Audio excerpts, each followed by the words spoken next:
On the line with us is Congressmember Karen Bass.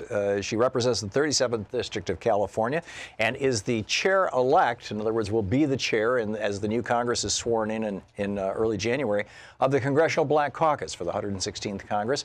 Her website, bass.house.gov. You can tweet her at Rep. Karen Bass. Representative Karen Bass, welcome to the program.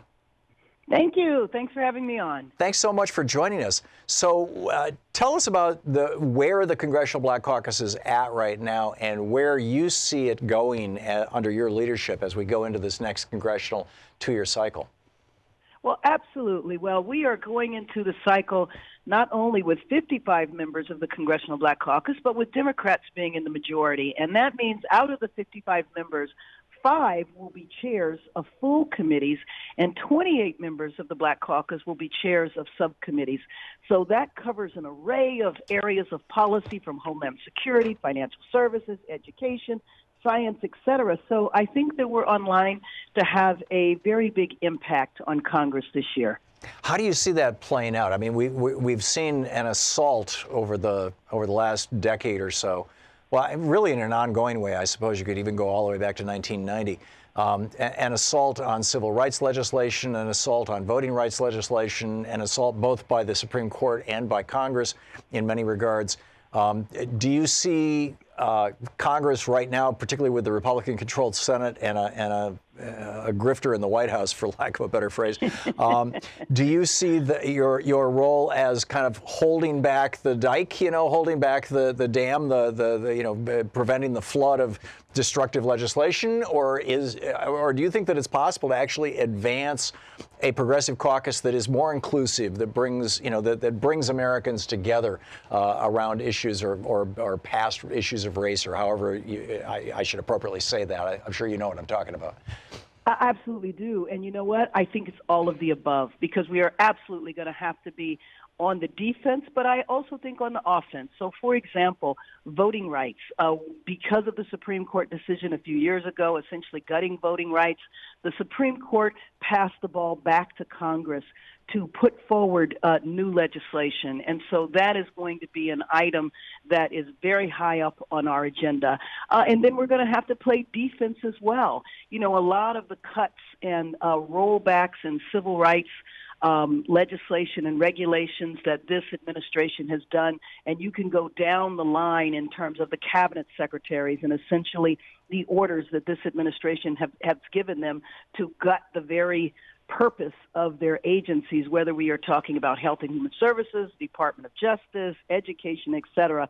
So it's going to be defense and it's going to be offense. And having said that, I am hopeful that we will be able to get certain things done. Yeah, we're also seeing this now with Mick Mulvaney running the Consumer Finance Protection Bureau. I mean, which brings up the point that, African Americans are not just concerned about issues of race. I mean, we're all people here. We're, works and, workplace issues, banking issues, family issues, issues that right across the spectrum. Again, we have this huge difference between a Republican Party that, for example, in Michigan passed the good citizens of Michigan had a ballot initiative that they had all ready to go on the ballot that would raise the minimum wage and increase benefits.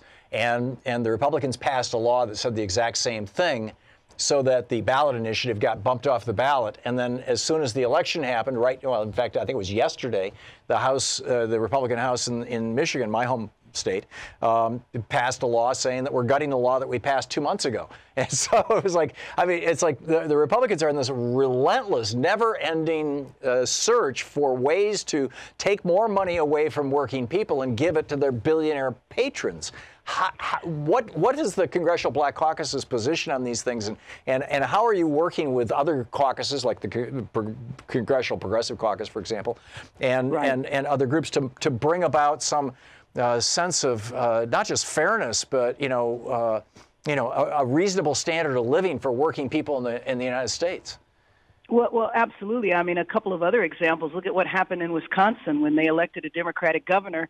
And so in the lame duck session before the new governor takes over, they decided they were going to reduce the power that the governor had. And Yeah. so the interesting thing about the Republican Party now, and frankly, I believe that the Republican Party has been taken over by an extremist element, is one thing that is consistent in their policies is a rollback of democracy. So instead of expanding the voters, instead of making it easier for people to vote, they want to do the exact opposite. There's the race in North Carolina. The Republicans are always shouting about voter fraud. Well, talk about voter fraud. How about the guy that was going door to door collecting ballots and only turning in the ones that were that were in favor of him? So we have a congressional seat now that they might have to have an entirely new election because the process was so corrupted. Or in Georgia, where the Secretary of State, the guy who's counting the ballots, is also running for election. Some of the things that have happened this year regarding voter suppression and voter fraud that the Republicans have done really almost is what you hear about in other countries. And so I think educating people in general about the significant rollbacks and assault on democracy, hopefully the resistance movement that was launched the day after the inauguration, I think has absolutely delivered. I think it delivered the midterm election. But we have to keep this going. So we got 1/3 of the way there. And in 2020, hopefully we'll get the other 2/3, which is the Senate and the White House. Because until we have all three, we won't be able to pass comprehensive qualitative legislation, and we also won't be able to stop the judges. I do believe we'll be able to get a lot done going 1/3, but clearly we need to go the rest of the way in 2020. Yeah. What are your thoughts on Nancy Pelosi and the Democrats in Congress passing legislation basically for display? Medicare for all, for example. There's no way the Senate would go along with that because it's controlled by Republicans. There's no way Trump would sign it. Well, actually, Trump might do anything. God only knows. But, there's no way Mitch McConnell's going to allow that to happen. So, I understand that there's like some discussion about, okay, do we pass the things that actually have a possibility of making it into law, even if they're kind of milquetoast, but they're important and necessary? Or do we go really big and show the American people this is the agenda that you'll have in 2020 if you put Democrats into office? Or, can we walk and chew gum? Can we do both? Well, I definitely think we can walk and chew gum. And let me just give you an example. We need to repair the damage that has been done to the Affordable Care Act. So there are certain things that we need to do that I believe we should pass, and hopefully the Senate will be able to go along. Now, having said that, I believe that health care is a basic right. I think we should view health care just like you view K through 12 education. You don't even think about that. Now, you can go to private school if you want, but you know that you're guaranteed an education in this country, and that's the way I think health care should be. But it's not going to be that way tomorrow. And for people who don't have insurance, I know they might like to see Medicare for all, but they need to see a doctor tomorrow. So I think that we can chew gum and walk at the same time. I'm sure we will do some legislation that might be more symbolic, or might be more messaging, but I absolutely believe that the way we are going to approach legislating and governing is that we actually believe in government. When you have a party that really people ran for election to dismantle government, then it was very hard for them when they were in power.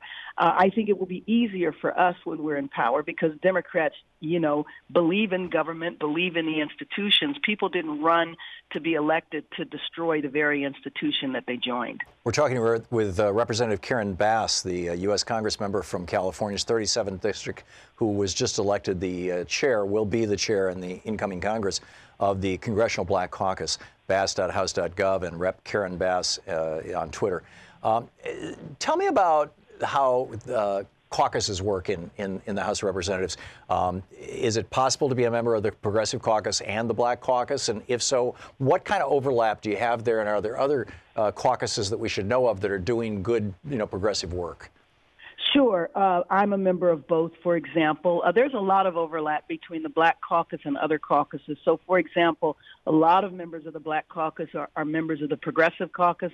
A lot of members are members of the New Democratic Caucus, which focuses more on business and trade. And so you find members that we have a member of the Black Caucus that's a blue dog, which is the conservative caucus. Wow. So you have the diversity within the Black Caucus just like you do any other caucus. That is great. It's fascinating stuff, and I wish you the very best of luck. You've got a big job ahead of you in the next 2 years, and I wish you all the very best. Congressmember Karen Bass, thanks so much for dropping by today. Thanks for having me on. It has been great getting to know you and great talking to you. Thank you so much. Appreciate that. Yeah, me too. Me too.